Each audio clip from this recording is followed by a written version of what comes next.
Welcome to the Prospect Warehouse podcast. This is your host, Tim Kanak. You can find me on the X at Fantasy Aceball. And if you're watching, you already see him. It's my good buddy, Chris Welsh, back on the show with me. If you can find him on the X at Is It The Welsh. Of course, you can also find him over on In This League. You can find him on Prospect One. You can find him on Fantasy Pros and basically everywhere you go, or if you want to be very, if you really want to find Welsh, just go to a Arizona Fall League game. Hope you pick the right one and look for him in the stands. Well, come and hang out with me. I just say it all the time. Like, if you see me, come and hang out. It definitely has not happened this year, by the way, but definitely happens a couple times a year. Sometimes when I have my Prospect One hat on, but yeah, come and say what's up. Come and hang out. You can literally find me. But you did say it's kind of like a what was it? Carmen Sandiego. Like, you're gonna have to figure out. You're gonna have to decipher through where I'm at, because I'm bouncing, baby. I'm bouncing to Angels today. Today I was at the Angels. Yesterday I was at the A's. East side, West side. I'm all over, man. Yeah, and you've got all the parks next to you. For me, I'm like, okay, I'm gonna be in West Palm Beach or I'm gonna be in Jupiter because St. Lucie sucks. So maybe I'll go there once. People were talking like about it, dude. People were out here where they were talking about just like hanging around, and people were like, man, just like Arizona's nothing like Florida. Like Florida, it's like you go 2 hours between parks. You got to pick one place, because people are talking about like you can go to 3 or 4. You could literally like go to a morning workout, and then you could go to a mid BP, and then they're now running mine. I mean, like you could hit like 3 or 4 different teams, maybe even more if you're really productive out here, and you can't do that where you're at. No, I'm like, for me, I'm an hour away from 3 different teams. One of them I choose not to go to because the ballpark is so bad. Like, that ballpark is so hot all the time because it's like built into the earth. It's like a bunker. I don't know if like that's like an ancient apocalypse ballpark. I think a meteor hit there like 12,000 years ago, and then they're like, this looks good, and then they just started to build a ballpark on it. But yeah, Jupiter or Palm Beach is where you'll find me. And have people started buying you stuff? Well, do you get treated with with food and beverages when you're at these games and people see you? Oh, I would love for people to buy me things. When games are going on, I have definitely been proposed drinks. That's not uncommon. I would say it's probably like a 50% rate on game, because right now it's just backfields. So someone would have to be go really out of their way. They'd be giving me like, here's like a gold bar, like, what are you going to give me on the backfield? There's nothing going on. But yeah, it's probably if someone recognizes me, it's a 50% rate of drink. I don't really drink anymore, so that wouldn't really work. So you could get me like, some popcorn or something, but please bring me stuff. I'll take whatever you got. I'm welcome to all of it, as long as it's not, a punch in the face, but come and hang out. Yeah. Don't want that. I was at a Yankees game last year, and it was a Yankees Cardinals spring training game. And I had like 3 different people buy me beers, and I definitely was like, okay, this is probably max. Like 3 ballpark beers. I think I bought one myself too before that. So I was on like 4. And I'm like, all right, I can't, I gotta chill. But, I respect the hustle of that, because usually it comes with someone will be like, oh, I gotta buy you a beer. And then like, we look at my team and it's like, yep, that's the transaction. The best thing I think I got, someone did give me tickets to a game. And then I did get an offer for like, I think it was like it was like, hey, you'll get you to a Suns game, bring your kid. And I never took them up on that because I just forgot, like things go on and they didn't remind me. But the best offer was probably like for me and my kid to go to like a Suns game. And then I think the actual one was like, oh, hey, I have good tickets to this game. And I'm like, sweet, that's awesome. But yeah, get sloshed and talk some teams. That's the American dream, baby. Yeah, for real. All right. So we're going to talk about some second baseman here. And the way that we're going to run this podcast so that it's not 2 hours, like when I had Blessing on, I was like, oh, yeah, 30 outfielders. Okay, we could do that in an hour and a half. Yeah, right. Nope. So it's like 2 hours of listening. It is good content, but I don't want to do that to you, Welsh. So we're gonna start 20 through 16. I'm gonna name the guys, and then we each picked one guy that we want to talk about out of this crop here. And this is my rankings, not Welsh. So Welsh may have some of these guys ranked higher than me or lower than me, or whatever. So number 20, I've got Wyatt Sanford with the Pittsburgh Pirates. And number 19, I've got Andrew Salas, who is the guy that I want to talk about because I saw him a ton last year. And so he's going to be 18 this year, Welsh. And like, I don't know what the Marlins plan is for him, if he's going to be repeating A ball again. But I feel like everyone is just kind of like out on him. A lot of people were super in on him at the beginning of the year. I'm going to throw his little thing up here on the screen. We can get that on there. Okay, it's lagging. There we go. Boom. So we got Andrew Salas on the screen if you're watching on YouTube or Xvision. And you could see his statistics. Pretty bad EVs. A 94.5 90th, a 100, a 109 Maxo is actually pretty solid for a 17-year-old. This kid was like literally 17 last year, like 17 in like 1 month or something like that when he debuted. So just super, super young. And I think that's something that we have to remember with him. Because the contact rates were really good for someone that young. 76% contact, 84% zone, and most impressively, a 16% walk rate with a 24% K rate. Good defense. He played second base, shortstop, outfield. Just kind of like based on the team build, I think that even though he's big enough, like he's 6'2", 180, he's going to grow into power. So like he's big enough to play any of those spots. But for whatever reason, I think he's going to end up at second, just because of other guys that they have on the team. Kind of like makes sense from a roster construction standpoint, but they could always trade dudes and, whatever, move them around. But 39 steals too. So you got power, you got a good contact tool, you got good plate skills. It's just like the dude has not grown into power yet. So I think he's super underrated. And I kind of just wanted to highlight him here, that I think he's definitely a guy still worth watching. And I wouldn't just like X him off lists because he is like super, super young and was like really at an advanced place for his age. So, what do you think about Salas? Yeah, I'm a little torn on him. I mean, there's a bloodlines conversation. Actually, Salas and Ethan, Jose, and Andrew, I believe we're all spending time together in the off season. There was during the AFL, they were all together popping around. I think Andrew and Ethan were together, but I think there's also like a little thing you can pick apart. Not that you want to tie all of them closely, but like Ethan's got a similar path, like very like there's an advancedness to Ethan Salas. And what is it defensively? He's a major league defender right now.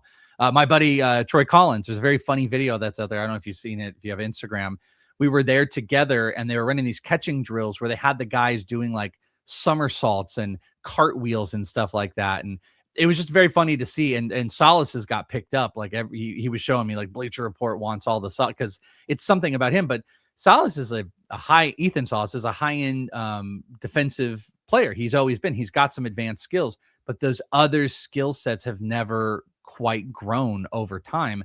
He's shown like, some really good max EVs, but never been consistent.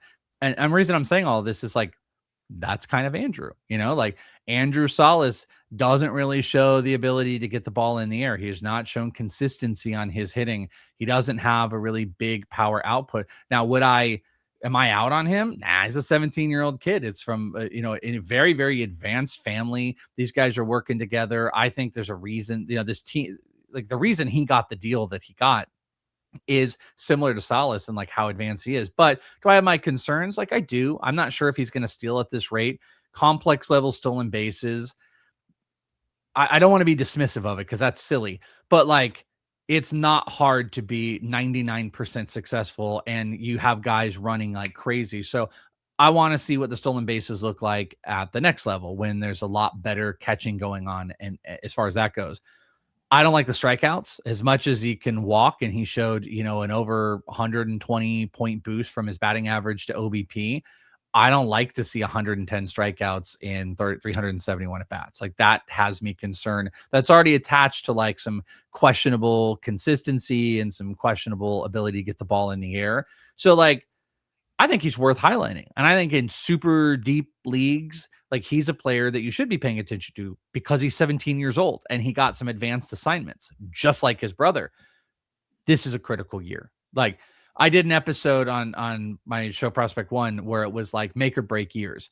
This is not the make or break year for him But this is the first line of like, all right, Andrew's got to take the next big step. And I think a lot of people could be counting him out. So I just don't really know what direction it's going to go. Cause like you said, like, hey, look, there's a good max EV and the guy can get on base, but at the same time, he's striking out too much. The batting average really stunk. And I don't know what the power projection, if it's ever really going to materialize. So I'm a little bit indifferent on him, but I like to speculate on young guys with aggressive assignments. So I don't think there's any reason why, we're not highlighting him here. I agree of this list too, because looking at the players that you had, I think he's one of the guys that really stands out as far as those like low level guys. Like I think you said, I like Janso Luis. I've seen a whole bunch, and I don't know if Antonacci was on that part of the list, but I get it. He like from a promising prospect standpoint, he's the best to like make the long-term bet on. Yeah. So I've put up on the screen, if you're watching, you can see his launch angle distribution is actually really good. Like he gets to really good angles. He's just not hitting the ball hard enough at those angles. So it's like if you're hitting the ball soft at like, line drive angles or whatever, it's going to be like a blooper or whatever. It's kind of like what he runs into. He's got a 24% line drive rate, 21.3% air pull. This is really good. So he's getting to good angles. It's just a matter of him not hitting the ball hard enough, but I think he'll grow into that. 16.6% chase rate, Welsh. So I think that the strikeouts will go down. I would bet that a lot of those strikeouts are called strikeouts, especially because it's 37% swing rate. So pretty, kind of like waiting, like a lot of like waiting around. Yeah, and the low level stuff. And I think I said complex, by the way, A ball. Yeah, and I mistakenly said complex. The low level stuff. It's like this is the quintessential of the non-linear path to prospects to me, is this type of stuff right here. There's really good, there's really bad. There was high praise to his name where he was being ranked high. That's fallen because of results. I love this. This is the type of thing that I love. Will those things start to click? I'm not sure.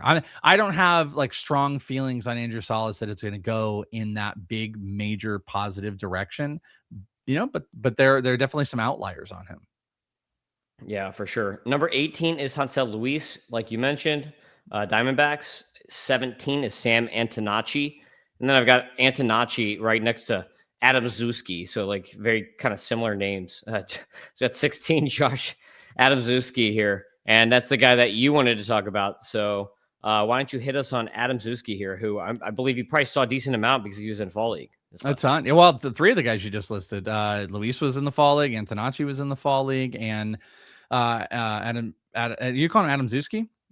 I've heard like four different versions. I assume that's how you say it. I have a lot of friends that are from Chicago, which is like super Polish.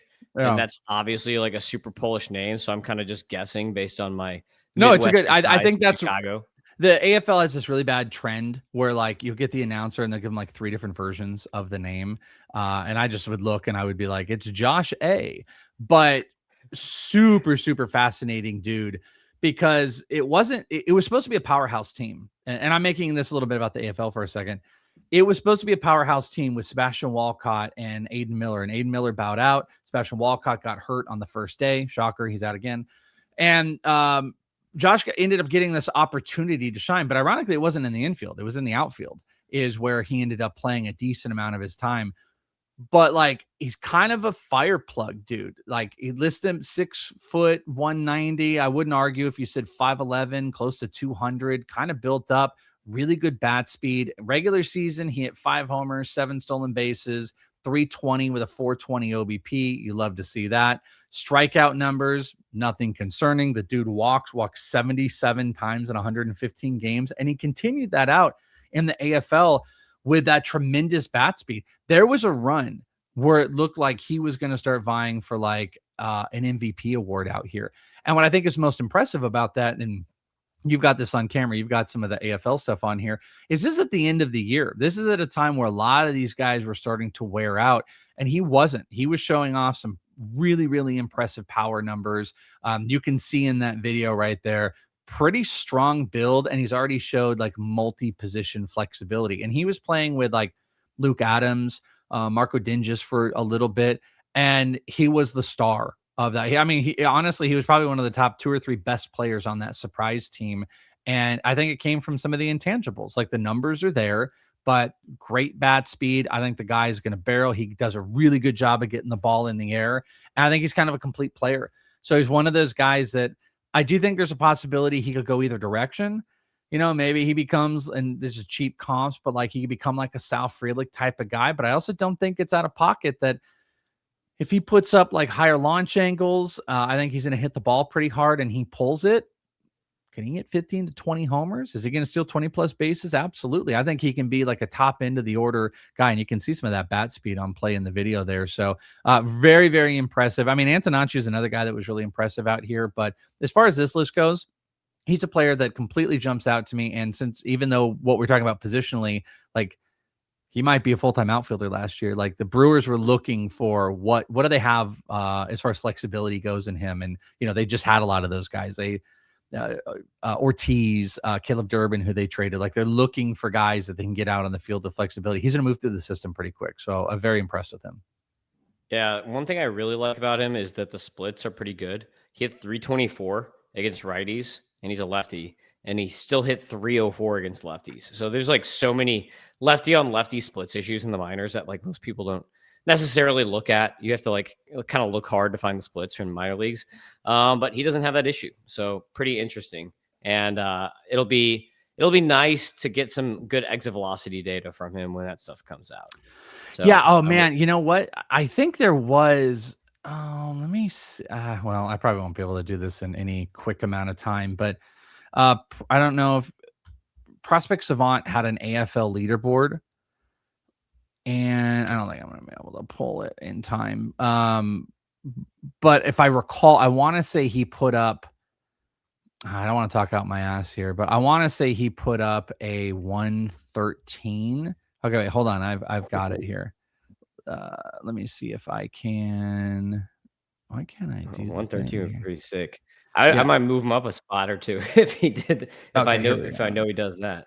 Let me see where the max is. Sorry, this is like horrifically bad.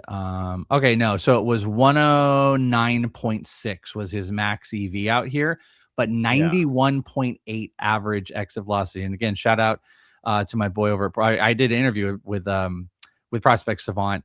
91.8 average, 109.6. Oh, this is what I was thinking of. 434 max distance too. So like, oh, nice. We was crushing, and you can check some of that stuff out. I actually, ironically, the overall average bat speed actually registered pretty low. I don't really recall that, but 45% hard hit rate on the AFL, 12% barrel, just some impressive stuff from Adam Shesky. Yeah, however you want to say it. J.A. Josh from Josh, my good friend Josh. Yeah, Josh, just our buddy Josh. We got Josh. Here number 15 in the next crop is Rock Riggio with Colorado. Obviously, he's got some proximity on his side, so that's going to help him a little bit, and hitting in Colorado too. Number 14 is Gavin Killen, Giants first-round pick. Number 13, good old Termarr Johnson, still hanging around, still doing his thing. Still walking, at least. Like, at least I just saw Termarr at the Dream Series, dude. He's still smiling. He big personality. You just root for him, but yeah, it doesn't click. Yeah, I don't think I'll ever give up on him because he's like this guy that's just always been super young for his level too. So I feel like I always just want to give him a little bit of extra credit on top. Agreed. It's like, okay, he's getting the little gold star, extra credit gold star for turning his paper in one day early every single time. So that's Termarr Johnson. And then number 12, this is a guy that I want to talk about. I'm a big fan of this dude. It's Yadhir Arenamo. So Arenamo actually made my top 150 prospects. And we just wrapped up the Scott Dynasty. I'm gonna give this away. We just wrapped up the Scott White Dynasty League FYPD draft or whatever. And I'm tag teaming with Raymond. Raymond is like, I don't know prospects. You got to come help me in this league, dude. So I'm tag teaming with Raymond, and Arenamo is like one guy that I almost picked with this last pick here. But I didn't. So I've been picking Gabriel Davalillo instead. But Arenamo, 141 in my rankings.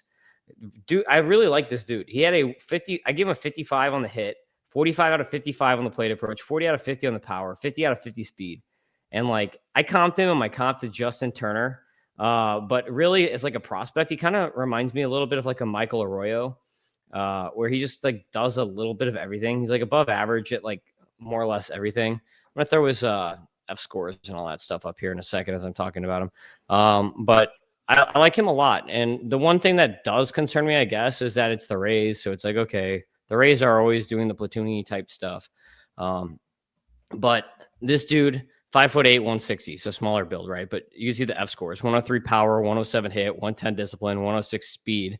So really nice fScores, an 81.7% contact rate, 8% walk rate with only an 11% K rate. And then he had 21 steals this year, 32 last year. Not, 72% stolen base success rate isn't great, but it's not terrible. Hits lefties and righties, 15 bombs. So 15-20 this year. And he had a 150 extra base hit plus. So this is a metric that we made, Welsh, where basically extra base hit plus, what it is you're taking the total bases, the extra bases per at bat, divided back against the average player at the same level that he was playing at. So basically, that's really good. It means it's 50% better than the average dude on extra bases per plate appearance. He had, 49 extra base hits this year for a little middle infielder.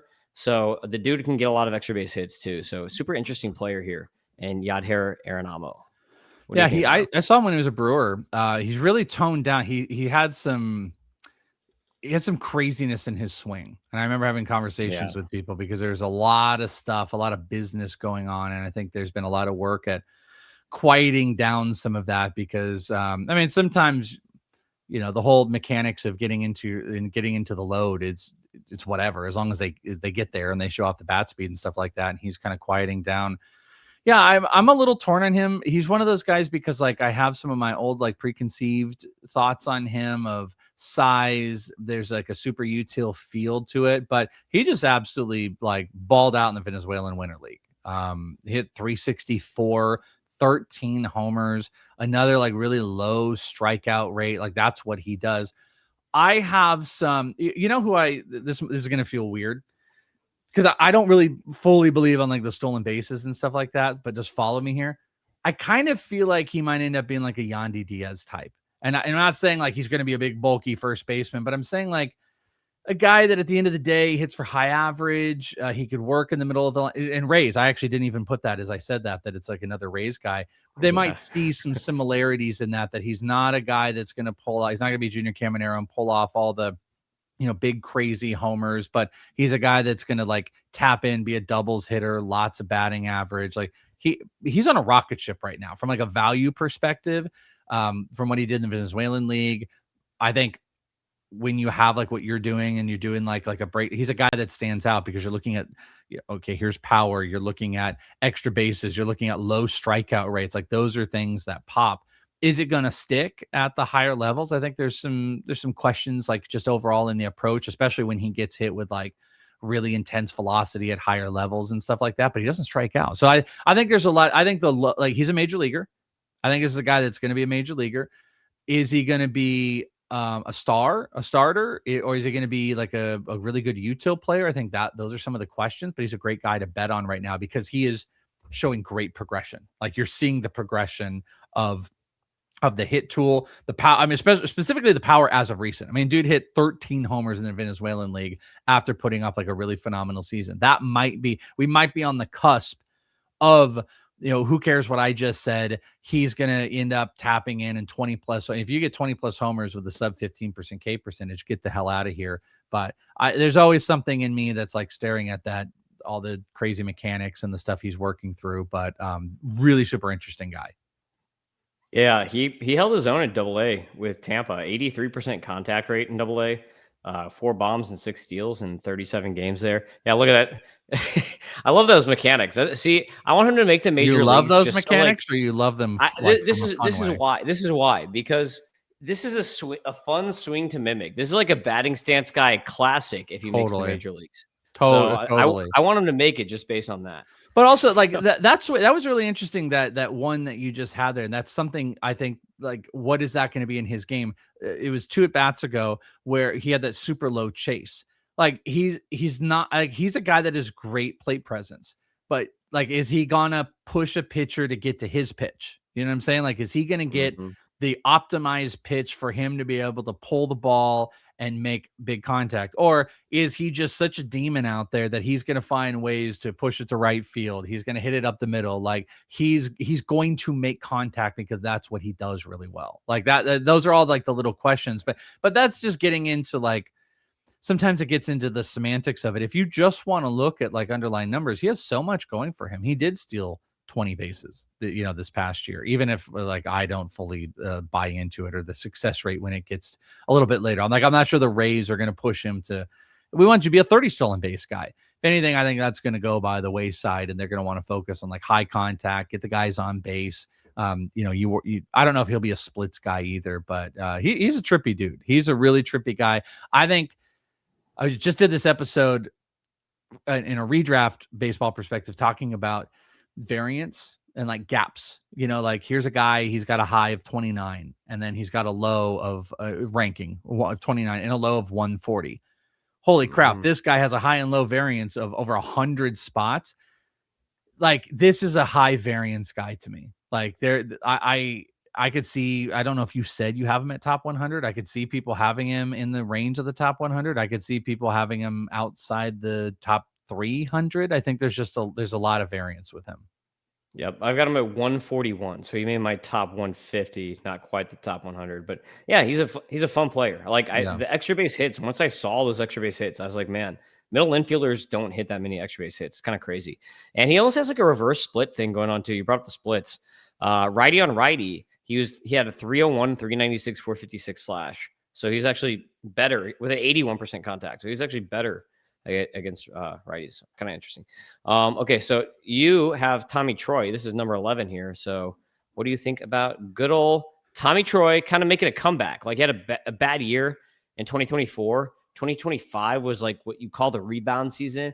And this is why prospect growth is not linear. Because now Tommy Troy is like on the cusp here. Like, and you're the Diamondbacks fan. Does he have a chance to break the roster? Like, no. Is he going to break camp? No, he's definitely not going to break camp. It was funny. I was thinking, I was talking to him. One of the days I went to camp, and I was like, are you on the 40? I just what Dim was looking at. I'm like, are you on the 40 man? And he's like, no, it's non-roster. He's like, they have until next year.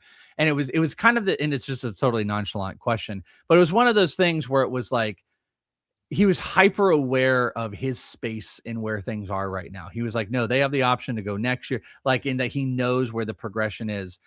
Aside from that, though, I truly think that this team has entertained and continues to entertain the ideas of, they moved off of Blaze. And I think there's still, and they should entertain moving a guy like Jordan Lawler because of the progression of some of these young guys. Ryan Waldschmidt is an absolute demon, but like Tommy Troy has made so many great strides in the right direction that I think this team needs to really like pay a lot more attention. Because you were worried. You were really worried this past year. Did the power go? This guy at Stanford who was hitting for average, and he was an analytics guy. I actually talked with it's a name drop thing, but I talked with Corbin Carroll the year that they took Tommy Troy, and he had said a friend of his who was in the draft department said their entire draft class was built around like heavy analytics guy. That was the same year they took Gino Groover as well. And it's like, they want guys that, are barreling the ball, that are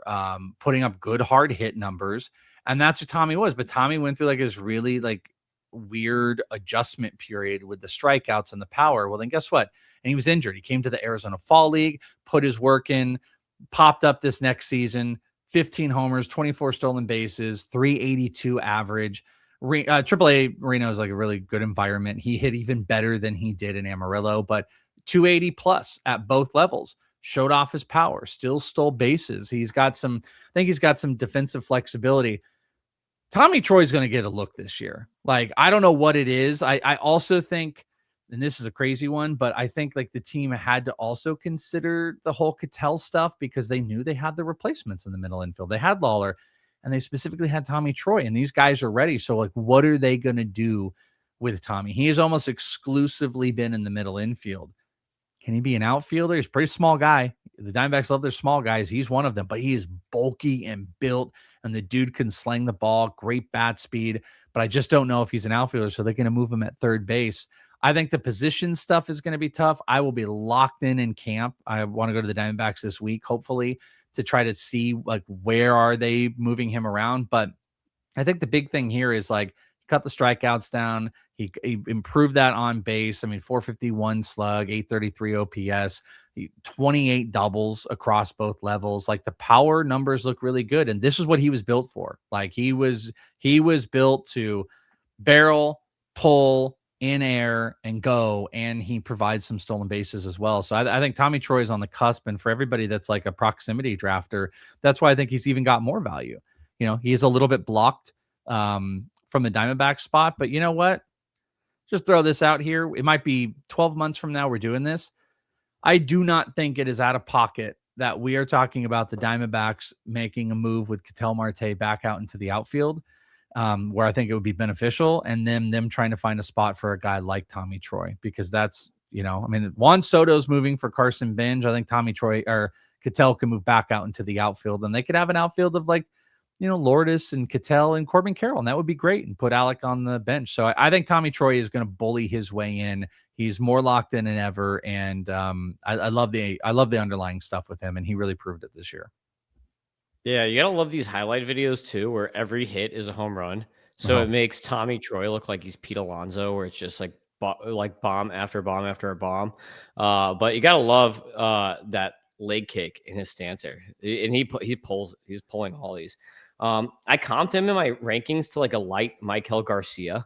Like, I don't know if you kind of see that kind of outcome for him, because I think he's kind of like could get to like 15-25 if he gets there. But yeah, I see that. His AAA numbers are pretty nice. So I'm gonna pull them up real quick here. So here we go. In the second half, he had a really strong second half: 301, 379, 451 slash, 5 home runs in the second half, and an 80.7 contact, 91% zone at AAA. Pretty insane. The one thing at AAA that we don't like is these EVs here, but in the past he's hit to much better exit velocities than this. So I don't know. Have you, like, because you've seen him more often in person, like how loud does it sound when you hear him in person? Loud. I mean, he's like a 110 guy. I don't think he's never going to be like a 115 guy, but he's a 110 guy. That was what was going on in the AFL, even though there were some consistencies because it was AFL the previous year. I feel confident about the power numbers. I mean, again, that like literally he was built off of and drafted, because I wish I had this great sheet of a lot of the college analytics. I would not be able to find it in time here, but I've gotten them for the last 3 years of like, he was an eye-popping. I remember him and Matt Shaw were two of the like eye-popping analytics guys from their college numbers, where you're like, holy crap, you know, these dudes are putting up like these pretty great 90th percentile EVs, and they're barreling the ball. And that is Tommy Troy. And I think we have seen a very, very drastic change year over year. Great, you know, prospect maturity from a really poorish year that had some injuries and, you know, the missed time and bad production, to an AFL where he just bootstraps up, smiled, put up some really good. I want to say there was like 110, 111 in the Arizona Fall League, and then it translated into like a really big year. But yeah, pulls the ball. I think nothing to worry about. I wouldn't look at 38 AAA games on any of the hard hit numbers and say, oh, that's the be all end all for Tommy. And he got a little bit bigger too. He looks a little bit bigger in camp this year. All right, we're going to get into the top 10 now, and we're going to do like little quick hitters on these guys. So number 10 is Jefferson Rojas with the Cubs. So Jefferson Rojas made it all the way to Double-A this year as a 20-year-old. So I do give him a bit of a bump just for that. It's almost like Cole Young repeat, you know, rinse, repeat. Like just bump him up early. Looks okay. Bump him up early. But a lot of people are out on Jefferson Rojas now. Like I feel like he's kind of lost steam. How do you feel about Jefferson Rojas right now? Like temperature check on Jefferson Rojas, Welsh. I would say I guess I'm lukewarm. I don't want to say I'm out, but I don't. I'm 100% of Tommy Troy over Rojas here.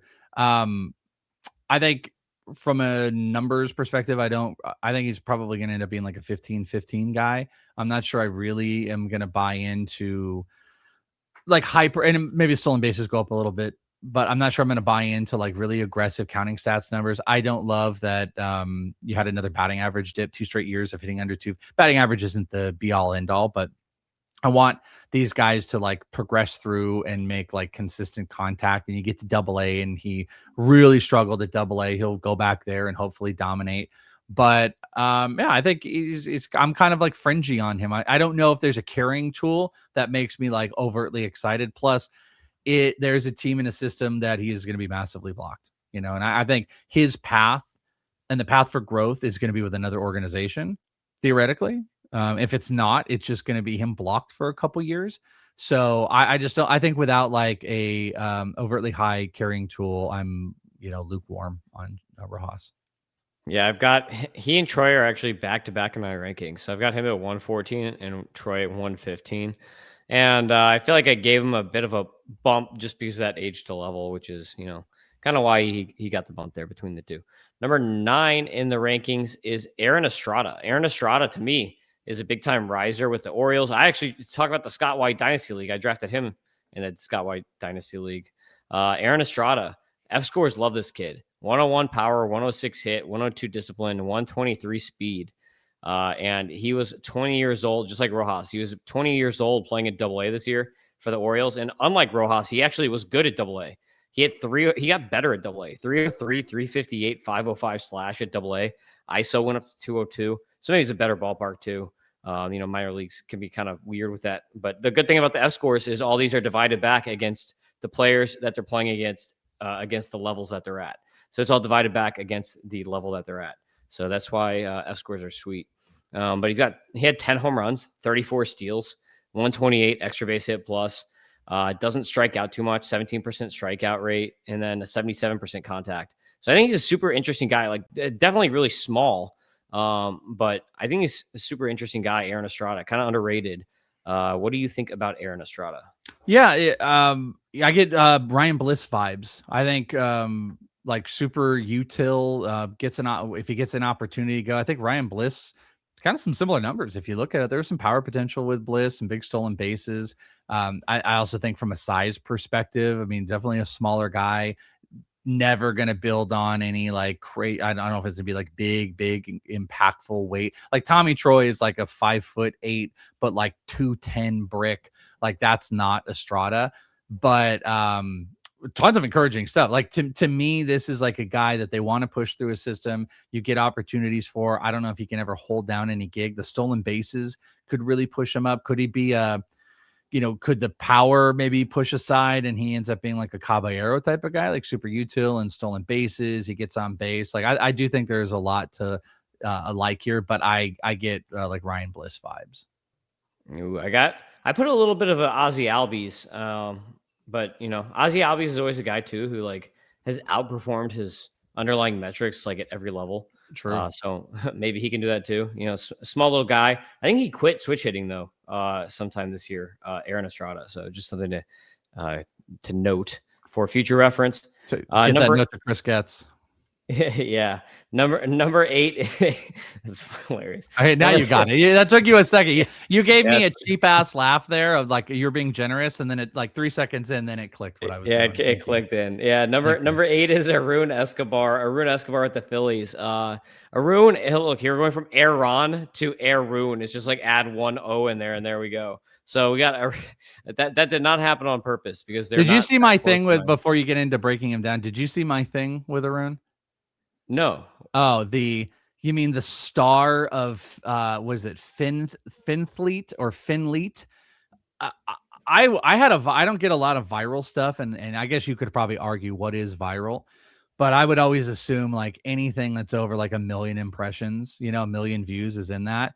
This went well beyond it. I was scrolling Twitter one night and I come across an ad for, I want to say it's I'm screwing up the name, Finleet. What it is? I think I know. Yeah, that is. It's Finleet. Invest in the player or whatever. Yep. I see an ad and it's Arun Escobar's face at me. And it's like, get stock in this prospect and their future contracts. And I immediately screenshot it and said, this is going to end bad. It is one of the worst ideas out there. And everyone joined in, but poor Arun Escobar was attached to it. He was the photo of it. And I'll always think of him like that, but horrifically bad idea from not to go into all of it, but like, Jake Paul and his Pokemon thing, to the hedge funds that have been doing this with players forever, but to throw into the public, hey, you can get some future equity in this guy's contract. I'm sure this company, I'm sure it's all going to be up going 20 plus years from now and everyone's going to get their money. I could not believe it, but I will always think of Arun Escobar when I see him. And hopefully some people, knowing I'm on here and you saying it, thought of that as well. That's hilarious because John, I don't know, I want to say like 3 weeks ago or something, he texted me and he's like, hey, should we invest in this? And he sent me the link. I'm going to embarrass him now. He sent me the link. Should not. And I looked at the math on it and I was like, dude, you need like an 85th percentile outcome just to beat the S&P 500. I was like, no, this is a terrible investment. And like, I think it was for Carlos Lagrange. Lagrange is on it. Yeah. Yeah. I was like, this dude, just to beat the S&P 500, I was like, this dude has to get a $120 million contract. Who also everybody pointed out to me was also a part of, I just found my tweet, by the way. Oh my God. Yeah. It says support a rising prospect, get paid a piece of his MLB earnings. And one of the first comments under it was their other spokesman, Emmanuel Clase. So just throwing that out there if you want to be a part of, it seems like a great idea. I'm not a legal advisor. I'm not a money investor. You want to invest, Tim, you want to invest in Arun Escobar, you knock yourself out. And if you want to invest in your 8th second baseman, do it. Yeah, exactly. This wouldn't be the one I would do though. But yeah. So Arun, I've got at 76 overall. So he actually is in my top. He's the first of these guys in my top 100. So Arun Escobar, I threw a 50 out of 60 on the hit, 50 out of 50 on the plate approach, 50 out of 55 on the power, 55 out of 50 on the speed. So we got a pretty nifty player here, good contact skills, pretty good zone contact, steal some bags, hit some bombs. Like, I feel like he's just going to be this like kind of really solid contributor. Mechanics wise, he reminds me of Jean Segura. So that's the comp that I used on him. But I know a lot of people really, really love him. But I think he's going to be more just like a really good, solid middle infielder than I don't think that you have like a highest end outcome with him. But how do you feel about him? Because I'm kind of like, I guess I'm a tweener on him. Like there's like guys that really love him, but I'm not in that camp. Like I think he's really good, but all I was hearing was like prestige worldwide, like investment, possibly you as you were talking through it, like, OBP, got it. Yeah, I think I'm kind of with you on that. I remember in season being like, what's their problem keeping him at low A for as long as they did? As a reminder, like a heavy amount of his production, what did he have? Like 468 bats, more than half of those as a 20-year-old came at low A. It's like, get him the hell out of here. They really let him marinate there. And a decent amount of his power production came from A ball. And then he started stealing. When he went to high A, power kind of went by the wayside a bit and he started stealing some bases. Batting average also tanked at both levels, 3 straight down. But all jokes aside with it, by the way, I'm all of that negativity I was talking about. Like I'm all for players, get your money, do your thing, no hate on any of that. Like there's some real power potential in there. What I'm concerned about, because there is a little age to level. Like if you want to look at it, he was a 20-year-old at low A, and then a 20-year-old at high A was hitting 250, and then, push up one, he hit 156. I think there's some like age to level stuff. I'm not sure I buy that he's going to be like a high end batting average guy, but he's got there's some nice counting stats in there. I think you were kind of, what were you alluding to him being like a fringy, like major, like, I think that's where he is. I think he's like a fringy type of guy. Maybe he'll have some like, what you say? Gene Segura is a weird one though, because Segura had some like elite stolen base years. I'm just not sure that will be part of Arun's game. I feel like if anything, it might waver into like stolen bases going down a little bit and power coming up and him just kind of meeting in the middle. But I don't have like great expectations that he's going to be a high end like batting average guy. Yeah, maybe like 15, or I don't know. Luis Rengifo, I don't know, something like that. Yeah, no, I like that. I like that. Yeah. I just said Segura because he has like the same exact batting stance. If you watch them to get like watch them frame by frame, like it's computer side by computer side, and you'll be like, oh, that's how Tim got it. Makes sense now. So what are we? Whatever. Number 6 is Demetrio Crisantes. This is one of your homies. Yeah. I love Crisantes, by the way. Like Crisantes to me is incredible value right now. I really wanted to get him in that Scott White Dynasty League too. And then I was like, okay, that's our next pick. And then he went like right before us. But I love Crisantes coming back from injury. I'm going to pull his stats up last year because he was like, if he didn't get hurt last year, Welsh, like he was on pace. Yeah. In my opinion, that he would be like a top 40 prospect or something. Maybe. But also like look at the career in the minors. If you just want to do that, that's about a season. That's right under 600 at bats, 12 homers, 38 stolen bases, a 323, 400 plus OBP. I mean, that's like, you're 100% right. I saw him in complex a decent amount and he immediately stood out. One of those dudes, absolute pest at the plate, not getting by, even though he only hit 252. That's the thing that, I mean, this was this past year. He's one of those guys. He is going to be a demon at the plate, makes a ton of contact. He's got sneaky power, good stolen bases. Could he be a 2020 guy? I think that's within the realm of possibility. Probably bet more of like a 15, 25. I think he could hit at the top of the lineup. I don't want to make myself where I'm sounding pessimistic about non-Diamondbacks guys. And I'm like, hey, Tommy Troy and Crisantes. But like, Chris, I agree with what you said. Crisantes is a great value because he missed so much time last year. The only thing that's really holding him up are some lists, but people are just not drafting him. People are not super excited about him. So he's healthy. He's back out. I saw him at camp that one day that I went out at the Diamondbacks. Looks bigger than when I saw him. Like the whole 6 foot 170. He looks quite a bit bigger than that, especially from when I saw him in complex. And if he continues to hit, if that average is there and the rest of the tools follow, Crisantes is going to be like a top 50 guy for sure. I love myself some Slade Caldwell, but like it might be Ryan Waldschmidt and then it might be Crisantes. And frankly, Waldschmidt might lose that eligibility really quick. So Crisantes has a really good shot to be near the top of the Diamondbacks. Yeah, I've got Crisantes at 64 overall right now. An 88% contact rate last season is absolutely insane. He had like an 82 or 83 or something the season before too, so it's not like an aberration. And he has had a max EVA of 117.3.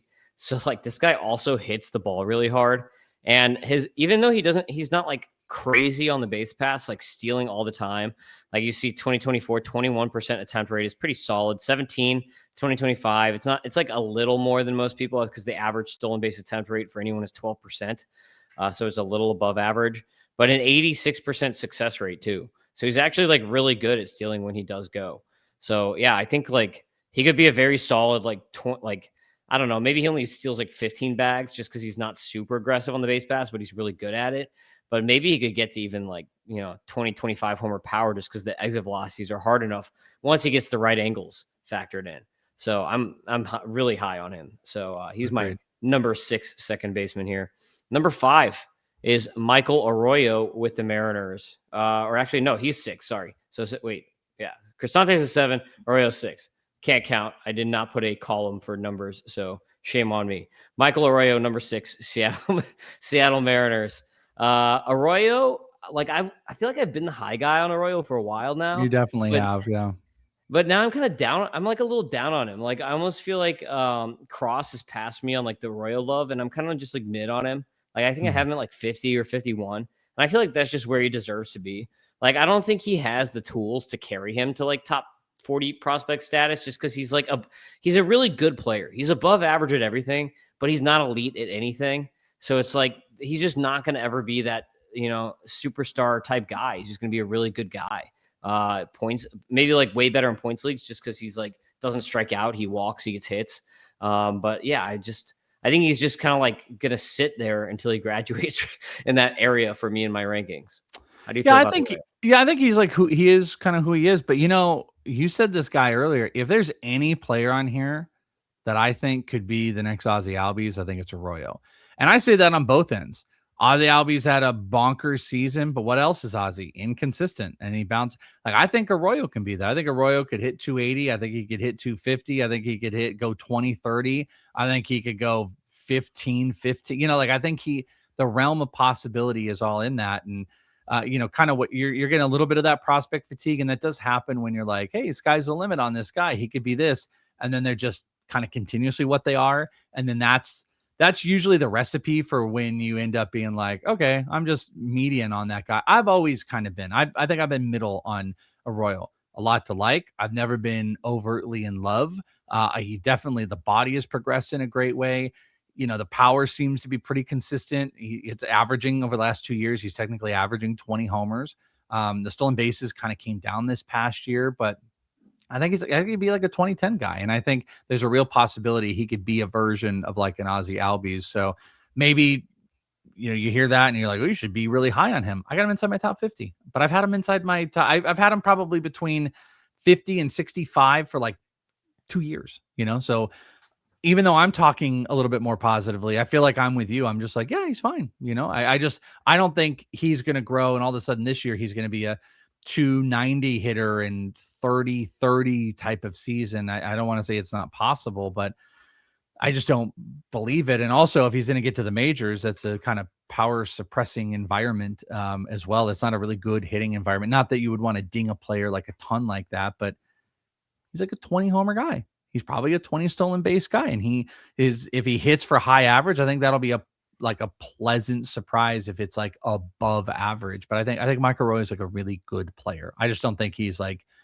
an elite, untouchable in fantasy. Oh, nope, they can't trade Michael Arroyo. Like, no, I think he's just a great guy, a great prospect to have. But, I think he belongs in the territory of the 40s, like the Tyson Lewis. I'm just looking at some names I have around, like the Tyson Lewises of the world. I'll take Kalen Culpepper over him. I'm picking some shortstops, but you get what I'm going with. Yep. Number 5 on the list is a guy who just got traded. It's Jet Williams, no longer with the Mets, now with the Milwaukee Brewers. And I was joking with Doc on the last podcast. I was like, Jet Williams, basically they traded Caleb Durbin, and then they brought in the new Caleb Durbin, which is Jet Williams, because they're both like little Mighty Mouse type dudes. But I think Jet Williams gave him his pants. They're just like, here, this shirt will fit you. You're 5'4" or whatever. Yeah. Same number and everything. Same apartment. They just move him right into the same apartment, same bed and everything. Okay, here you go. Wouldn't be surprised. Yeah. So Jet Williams going to move right in, might break camp. Who did they just sign? They just signed someone. Luis Rengifo. Yeah, they just signed Rengifo. Before they signed Rengifo, Jet Williams was on the roster resource as the starter for third base for them. So it's very possible. Like, I don't know where he's going to play. He played second in outfield mostly. Like, played some short, played some second, played some outfield. They had him at third. So I don't know where he's going to end up on the team. Brewers like to move guys around all over the place, right? Like, didn't have Sal Stewart even playing in second base at one point, like at the beginning of last year or something like that. So they moved dudes around all over the place. Yeah. Oh yeah, so that's Sal Stewart, Sal Frelick. Frelick looks like he might be the third baseman. Like, that's what they're moving all those guys around. Pat likes to do that. They got a mold. Yeah, just move guys around all over the place, figure it out on the fly. Bunch of first basemen in the minors over there. So, but yeah, Jet Williams, fun player. I love him for points leagues. How are you feeling about Jet Williams right now? I have him, I think, at like 30. Let me pull up real quick where I have him. I've got him at 36 overall. I have him at 40 overall. I have never been like Jet. It's funny what you were saying with Arroyo. Like Jet Williams, I feel like I have just always been median on, and there's always someone that's like for 3 years, it's been Jet Williams for like a couple people that rank prospects are just absolutely in love with him. I've been fine. I wasn't impressed with him in the Arizona Fall League. I guess, overuse this a lot, but when guys have like this tremendous bat speed, like his ability to get to the ball, that bat speed is going to obviously help create and tap into like future power for a smaller guy, a little smaller, thicker guy. That bat speed and his ability to pull the ball, like right there, like that shows why he's going to be able to hit for power, despite being like 5'6" or whatever the hell he actually is. They list him at 5'7", so like he's a gamer and he can steal bases and he's got position flexibility. He is going to be a major leaguer. But like we've had people that have ranked him as like a top 10 prospect overall in baseball. Is he a 20-30 guy in the majors? I'm not sure. He just put up a 17-34 season. If he's a pretty high strikeout guy, if he gets the looks, I think Jet's really fascinating. I just worry, and I just don't kind of think he's going to hit for the type of average that's going to be able to allow him to unlock all of those tools. It also might put him in like a pseudo platoony type of thing, and it might. I think he'd be a late bloomer, but I guess I'm kind of indifferent about Jet Williams because I don't even want to call it fatigue. I've just always been like, he's solid. He's fine. I've never been high. I've never been low. Milwaukee's a pretty good opportunity. There's a proximity side to this. I'm going to see the Brewers in a couple days, and I really hope to get some looks at him. The in looks I've had have never really been that impressive, but like some of the underlying stuff, especially for his size, like, you did the cheap like Altuve thing where you're just like, oh, this is a guy that can really hit for power. Altuve never really stole, or I guess he did, the level of these stolen bases. So maybe that is some of it. As long as he's given an opportunity, I think he definitely could be worth more than the rank that we're giving him. But I've just always had questions about Jet. So Bryce Terang last year went 18 homers and 24 steals. Yep. As a 25-year-old. Dynasty. Who are you taking, Jet Williams or Bryce Terang? 10 homers in 1 month for Bryce Terang too. I probably would take Bryce because I feel like I know who Bryce is. I think like people, I've been kind of anti-Bryce in fantasy right now because I think people look at what Bryce did last year and they're just like, let's freaking go. It's going to go to the moon now. And it's just like, nah, 10 of his 18 homers came in one single month. He made great improvements. And I think people are also like, oh, this position sucks. So they put him up there. But I feel like I know who Bryce is. I think Jet has a better outcome potential, except Bryce Terang also stole 50. But you know what I'm saying? Like Bryce Terang stole 50 bases and then that paired down with the homers. Could Jet be a 15-40 guy? Yeah, but Bryce Terang has already kind of been that, So it's like, I'll take Terang over Jet, but I would definitely open up the possibility that like maybe Jet in 3 years is worth more of it. But I do think in more like 3-year windows. And I think Jet's got some adjustment periods in front of him. And I think Bryce has already gone through that. So I think over the next 3 years, Bryce Terang is like no doubt more valuable. I don't know if you feel different. Yeah, I have Terang ranked ahead of him by like a tier, but it's actually way closer. It's like much closer than you might think. Just because I don't expect Terang's power, like you mentioned, 10 homers in 1 month. I do not expect that to happen again. I think he's more like a 12 homer guy than a 18 or 20 homer guy. Yeah. But I do expect maybe more steals than what he had last year. So number 4 is Sal Stewart. I have talked about him on the first base and the third base podcast, so I'm not going to talk about him again. But I love Sal Stewart. And the dude is very confident. He thinks he's going to win Rookie of the Year, and I like that. So I want to hear what your thoughts on Sal Stewart are. Yeah, the underlying stuff is just absurd. This team loves him. I remember there was this unique game. It was 115 degrees out or whatever in Complex, and Sal was he was rehabbing. And he had like 2 club guys and like the chef that was out there to watch him. But it was this really weird game because he also was not able to he was not able to use his hands. Like he couldn't swing. So he had to just get out there and just get at bats. Like it was very Miguel Vargas like because he was like, I don't know what they were doing, but it was just big positive vibes. He was so loved. I know that doesn't matter to a lot of people, but like super easy going when like you have to be out there and you can't do anything. Like you just had to take pitches, watch pitches, get out there. And all of that aside, like he's an underlying analytics darling. If he had qualified, it's like one of the best barrel percentage, one of the best hard hit rates. Max average EV was ridiculous. Expected batting average is 289. Like everything looked really, really great. And I think projections are in like a really good spot for him. Pulled the ball a ton, and he's in a really, really great environment. Do I think he's going to be a shoe-in for Rookie of the Year? I don't. I think there's some tough pitching prospects that are out there, but like I do think he's in an environment that it now, like I had questions like 2 months ago of the playing time. They've made it pretty clear now. Like before it was like you got Steer and you got Marte and you got Christian Encarnacion Strand and you got all these guys, and it's like they have pretty much openly said like, well, he's going to be the first baseman and they're giving them opportunity. So I think he is absolutely worthwhile. And from if you are locking him in, because we're doing second base, if you're locking him at second base, I think he's from like a redraft perspective, he's the top guy in this list. From a dynasty perspective, I guess he would be my number 4. I don't consider him a second baseman, but now I'm looking at this. I forgot the 3 names we have above. He would be my number 4 here. Yeah, Tito actually came out and said that he's going to basically be primary first base, and he's not going to even play. He won't even play third, which was like his primary position. He played mostly third, and then like his second position was second base in the minors. And so Tito basically already came out and said he's going to be first base. But if you're lucky enough that you have the second base eligibility from his minor league stats for this year, then you can take advantage. So number 3 is one guy that you've been high on for a long time, Welsh. It's Travis Bazzana. So Bazzana, I have him actually a little lower than Sal Stewart in my overall rankings, but I put Bazzana ahead for dynasty for second base because he's actually going to stick there. But I think Bazzana, again, just kind of like with Crisantes, he's going to have a little bit of hidden value here. A lot of people are kind of just like forgetting about him. Maybe that's because McGonigal and JJ are just so good that it's kind of pushed him down. But and obviously like he was hurt in his time. But I think Bazzana is like probably getting pushed down a little further than he should be.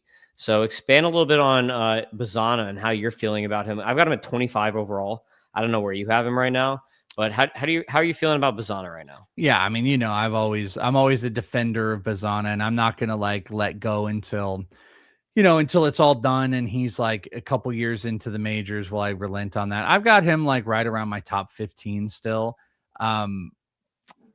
He's built for that ballpark for the right side for left-handed pull hitters, which he is. He's a high barrel, high pull, high launch angle, like he did it in college, registers like really good EV numbers that we just really haven't seen because he was injured. He was injured a ton this past year and so much adjustment period. He spent time at the complex league.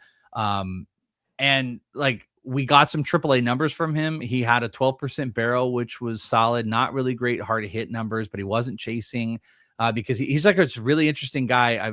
I've said this before, so apologies, but Edouard Julien always drove me nuts because he would have these like high OBPs, but he would be super, super passive early in accounts. And then when it was 2 strikes, he would become hyper aggressive. And it's just like, can you do the opposite? Can you just be like aggressive early and then pare it down? Bazzana is kind of like that, where Bazzana is like, if you throw it in his zone, he's going to swing and he is going to be hyper aggressive. And also he's going to try to pull the living crap out of the ball. If you looked, I'd have to look for it, but on my account, I've got some like open side view from when he was in complex, and you could just see him attempting to try to pull the living crap out of the ball. Really, really strong, does a really good job at it. And I think there's just so much of this last year that was just taken away from a guy that I think is going to have high OBPs, is not going to have a strikeout problem, and has like absolute 25 plus home run power. So I don't think the minor leagues have told his full story. And frankly, like if he goes out there and he can't make the roster and it's July and he's struggling again, like, okay, that's a better answer. I just don't think enough of last year is going to tell me the story that like, oh, Travis Bazzana shouldn't be a top 50 prospect. I have no idea where other people rank him. I think 25 is completely respectable in that general range. And I think he's in a tier of a lot of other like really interesting big names, but just like, don't be surprised if the things start to click for Travis Bazzana and everyone's like, oh, holy crap, he just went 2020, and he's vying for a rookie of the year. I really think that is a possibility. I think he can get some major time this year. They do not have a second baseman that I think if Bazzana impresses in camp, who, by the way, I think they announced he's going to stay, in major league camp for a while. If he doesn't impress, or at least in the first month or so of the season, they just don't have anybody, I think, that can like keep him from that. If we see, the Bazzana, the college version of Bazzana, the guy that went super high. Yeah, I think also he sticks at second, whereas like the next 2 guys we talk about, there's an off chance that they end up at another position, and second base is pretty terrible compared to other positions. So I'd argue that like there's actually like some added value there just for that reason alone. Yeah. Number 2 on the list is JJ Weatherholt. JJ is basically guaranteed to break camp now at this point. Like it'd be like a complete upset. He'd have to be pretty bad, I think, this spring for him to not break camp. I guess the big question is is Weatherholt going to be a second baseman or a third baseman? I was talking to Jeff Potts about this on my podcast, and I was like, I think that Weatherholt is probably going to end up at third because I've watched enough of Nolan Gorman playing second base and third base to say that Nolan Gorman is not a good third baseman. He is a negative fielding third baseman. At second, he can kind of hold his own a little bit. He's okay at second. And primarily the looks that I've had at JJ are him playing shortstop, and he plays a good shortstop. He's not Mason Wynn, but he's good at shortstop. So I think that he would be a lot better of a defender at third than Nolan Gorman, just based on like the looks that I've had on both of these guys. So I think ultimately it makes more sense for Weatherholt to move to third. But I mean, like that's so I mean, like long term, you have to think about where he's going to stick, and that's kind of like where I'm at on it, as I think he probably ends at third, but it's not a guarantee at this point in time. But I love JJ, obviously, like amazing hit tool, even better plate approach than the hit tool. And you might have like a 55 power and a probably, maybe even a 60 speed. So he could get, it all kind of depends on like what they do. Like he'd also hit like second or third on this team. It's not like the Cardinals are great, right? So even from like a redraft perspective, you get a lot of value on a JJ Weatherholt this year. Maybe he goes 15-20 or 15-20 with a 280 batting average is like not outside of the realm of possibility for Weatherholt. Love JJ. I think long term he is a second baseman. I think Sajazi can go and play third. I'm not saying he doesn't play third this year, but like if you give me a 3-year window, I think he's a guy that they get over at second base. But I don't really care. Like JJ Weatherholt is going to just rock. I love this guy. I've said this countless times that like I see Corbin Carroll in him. He's actually maybe a little bit thicker, but like the swing, you can see it right there in what you're showing if people are watching on the YouTube. Like I think you could see this in his approach. He's got a similar approach and where he can get across his body, but the bat speed also allows him to just barrel. I mean, that's a perfect example too of just how he barreled that up, gets the ball in the air. The guy can run. I think he just does a bit of everything. Now that's a lofty comp, and obviously it's like a different position, but a high batting average, good homers, steals. He literally does everything. Like I think this is a rookie of the year candidate. Great for you, Sal Stewart. But like if JJ Weatherholt plays the whole year, I think it's going to go 2020. So I think a lot of the hype that we put on like a Jackson Holiday is someone I think that JJ Weatherholt can meet. So that like I'm very, very high on him, and he might not be a second baseman this year, or like I said, I think he'd be a naturally great. I think the pairing of Weatherholt and Wynn would just be sick. But defensively, like we're going to talk with the number one guy, there's multiple shortstops that are working at third base, just because defensively, he might just be a better option. But JJ Weatherholt, he is the truth. I know you obviously love him. Slam dunk. Top 3 or 4 overall prospect in baseball. Yeah, for sure. And if you're watching, you can see who number 1 is, Kevin McGonigal. But before we get there, I just wanted to show this off for JJ Weatherholt. Check this out. You never see EVs like continuously go up like this. Like when you look at an EV distribution chart, it's just up, up, up, up, up, up, up, up, up. Like you very rarely see that. Most EV charts are going to be like very heavy here, and it's going to go up and down like a triangle. You usually don't see that. So Weatherholt like hits the ball way harder than people might think. Like when you see him live, because that's part of my Corbin Carroll thing. I remember years and years and years ago, I had it was with Scott White. We were debating. He didn't believe in Corbin Carroll's power potential, and I was like, trust me, like he's putting up like 113s in the minors. Don't worry about it. The body type is maybe telling you something different, but trust me, like this is real. His level of contact, the max and average EVs are impressive. That's a lot of like what I'm getting at when I look at Weatherholt. I'm like, it checks all of those same boxes. There's so many of those Carroll boxes that I feel like are checked. Again, little different style, and some of it is driven by like I just look at the approach and I see like a very similar approach. But yeah, JJ Weatherholt is. I think the top 4 prospects in baseball right now, I would assume we're probably the same 4, are just.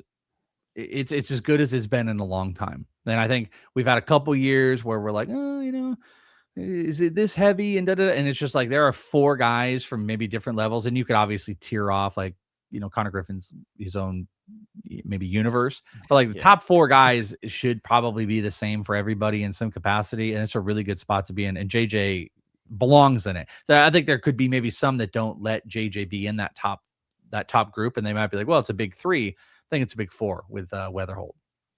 Yeah, agreed. Kevin McGonigal here, number 2 prospect for most people. I actually did see, I think Fangraphs had Made number 2 and then McGonigal 3. Can't fault that. Made's pretty good also. So Kevin McGonigal, here we go. Crazy power uptick this season. Like small sample size, but like I think you and I talked about it maybe like a year ago, or it was something like that. And I remember I was like, I like McGonigal's hit tool, but I don't know if the power is in there. And then I think you were telling me, you're like, I've seen it, like it's there. And I was just like, because I didn't have any exit velocity data on it. Like it was hard to see in the numbers, but I think you had seen him at that point live, if I'm not mistaken. That was you and me, maybe like a year ago. And you were telling me, no, the power is going to be good. Just wait. And then boom, here it was this year. Like I think I definitely told you that, but I definitely didn't see him live until in person until the Arizona Fall League, which until later, displayed that to a big degree. Yeah. Look, 19 bombs and 392 plate appearances this year is insane for a middle infielder. I guess like the interesting thing I'm thinking about for this year is like they have a gap, and I had Ponce on my podcast too, telling me he gave me he thinks McGonigal has a very good shot at breaking camp, and he told me to like more or less bank the over under on 450 plate appearances for him for this year. So. For redraft purposes, just something to think about. But with McGonigal, I'm like, okay, if he comes up this year, is he going to be the shortstop? And then they move him to second later when Bryce Rayner is ready? Or like, how is this whole scenario playing out for them? Because I feel like they do think about things ahead. Like they moved Colt Keith earlier than you might have thought. I don't know, like none of their third basemen have really worked out at third. So it's like, could even like move to third? Like probably not. Like I guess I see him at second base long term. Like we're talking about position eligibility, so it's like, does it really matter for a guy that's going to be like the best hitter on your team? Maybe not. But I think at second base it probably does, just because second base kind of sucks for fantasy. So he played like not exclusively, but he played a majority at third base in the Arizona Fall League. That's what and they said it so much so. Him and Max Anderson were there. Max ended up kind of DHing, so I think he ended up getting hurt. But McGonigal played some shortstop, but he played almost primarily third base out here. And I think they had said that was one of the reasons that he was sent out, because they also want to create that flexibility so they could get him on the roster sooner. He was the MVP of the Arizona Fall League. He was so impressed. Super slow first week, and then he went on a freaking tear out here. And I don't want to be dismissive of obviously what he did in season, but my looks extensively were in person, where outside of the MVP, he had a 500 OBP. He had a 362 batting average when he was out here. Woba was over 500, which was ridiculous. Good bat speed. He had 109 max EV. He didn't strike out. He had a 13% K percentage to a 21% walk rate out here, which was just stupid. And an almost 16% barrel percentage. This is all according to Prospect Savant out here in the Fall League. And like, he was just one of the best players I've seen in person. And I had a lot of doubts coming in because also there was a time where I was like, I'm going to get to see Aiden Miller and Walcott, and there's a lot of competition. And he was just no doubt the best player in the Arizona Fall League. Drove counts, didn't get messed with, didn't strike out really after the first week. Tremendous loud power, big doubles. There's actually the interview I did. I'm forgetting a guy for Prospect Savant. When I interviewed him live at Camelback Ranch, I think that was Kevin McGonigal hit a homer live during the interview. And I was like, like that, but like, it was doubles. He does everything. He does absolutely everything. I personally think he's a future second baseman. I think he's built like that. I think Max Anderson, who I thought, I'm just going to throw this out here, Max Anderson, I'm not sure where you consider him. He was one of the most underrated players in the Arizona Fall League. I think he was one of the best players in the Fall League. absolutely advanced approach at the plate, never got fooled. He's a middle of the order type of guy. I think maybe he could play third in the future, and Kevin McGonigal can play second base.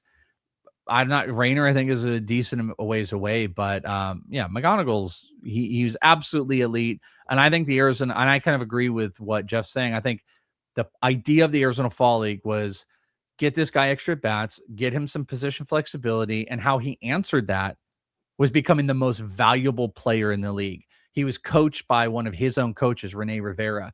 His peers were out there. There was a rumor he was going to leave in the Arizona. He didn't. He stayed the entire time, won the MVP. He was hands down, even though I love Esmeralda Valdez, he was the best player out here, and he played really good defensively. So the Tigers ended last year by saying, we got to get some players that don't just strike out. And like they were alluding to, we love having Torkelson, we love having Riley Green. We have to have players that complement them. We can't have all the same players.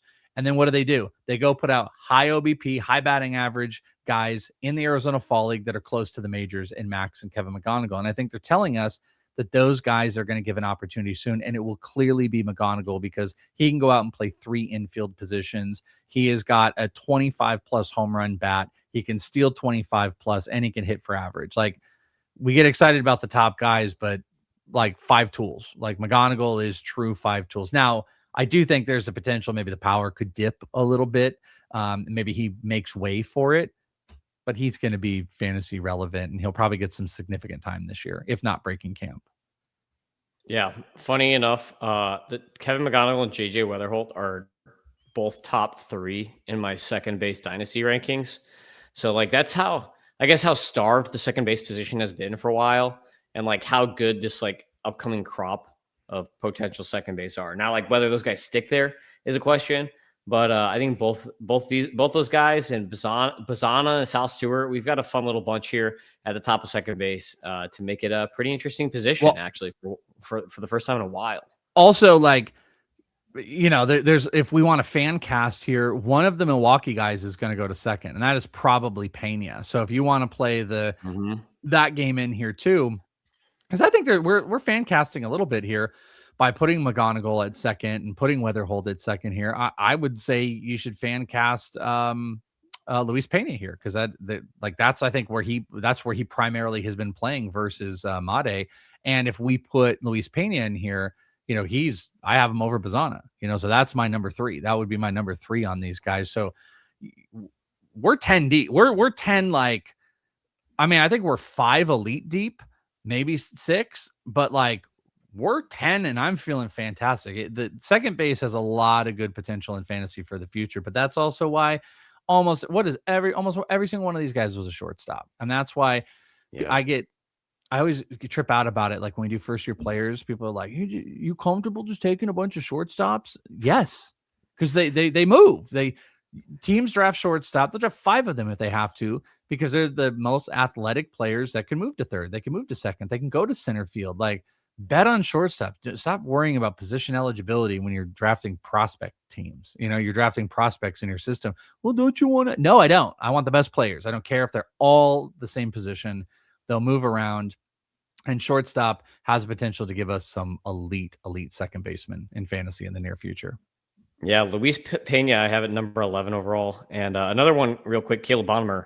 Caleb Bonham could move to second if, you know, assuming that the White Sox draft Rock Chalowski, and then they're like, okay, Colson Montgomery moves to third, then Bonham maybe at second. So there's another. They got some problems though. Billy Carlson is like an absolutely elite defender. He's literally built for defense. So they're putting themselves in they're the team. They're like, oh, should you not draft? Nope. They're just drafting all shortstops. Just draft them all and they'll figure it out later. Trade it for assets, move them around. They're putting themselves in a fantastic situation. Really interesting.